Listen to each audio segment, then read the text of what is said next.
Good morning, everyone, and welcome to this special meeting of the Santa Barbara County Board of Supervisors.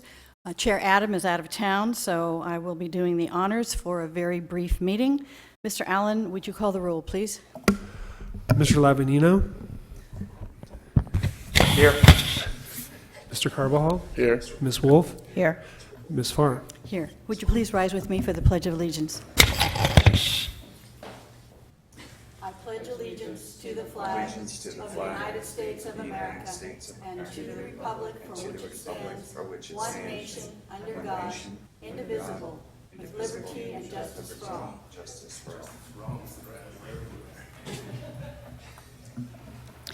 all. Thank you. So we have 3 items on our administrative agenda. Do we have anybody who wants to speak to these? Mr. Allen? Chair Farr, members of the board, we have no request to speak on the administrative agenda. We have one request under public comment after we complete the administrative agenda. Okay, well, I'll entertain a motion to approve the administrative agenda then. So moved. Thank you. All in favor say, we need to do a roll call vote. Mr. Lavanino?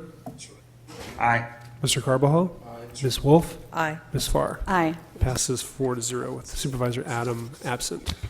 Thank you. Now we'll go to public comment. Mr. Allen, you said we had a speaker? One request to speak, Jeff Bard.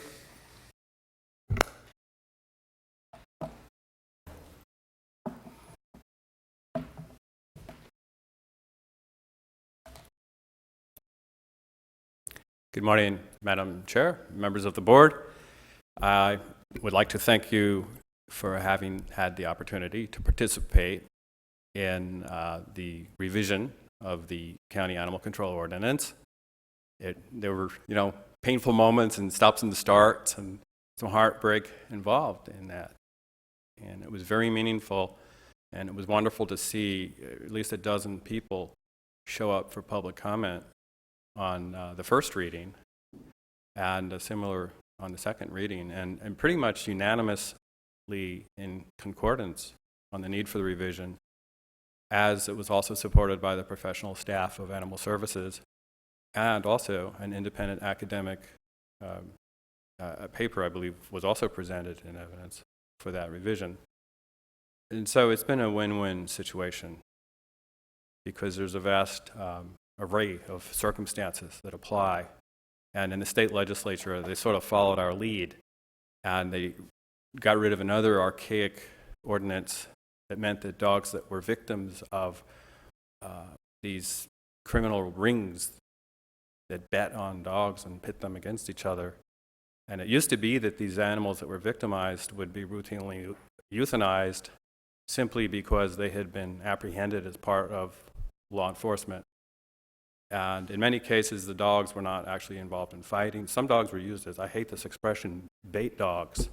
And now, thanks to Doss Williams and Hannah Beth Jackson and their co-sponsors, that law has been changed, and each animal can obtain an independent veterinary behavioral evaluation, and on a case-by-case basis, after they've endured so much suffering at the hands of humans, that some of these creatures can be placed into homes. In my notes, I wanted to just point out a couple features of service dog law, but in 55 seconds, it's a vast topic of law, and it's a very, very complex area of law.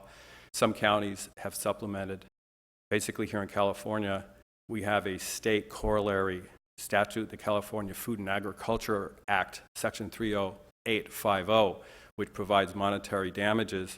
Actually, a flat rate, I believe, even is assumed damages for an inappropriate denial of a service dog access. It's a great law, and in some county jurisdictions, they've actually broadened the accommodation for animals that don't qualify as service dogs to help our veterans and non-veterans alike who may obtain services of that nature.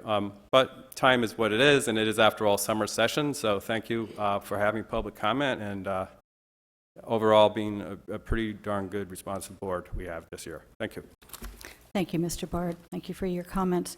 With that, we've concluded today's agenda. We will be adjourned until next Tuesday, August 23rd, back here in Santa Barbara. Thank you, everybody.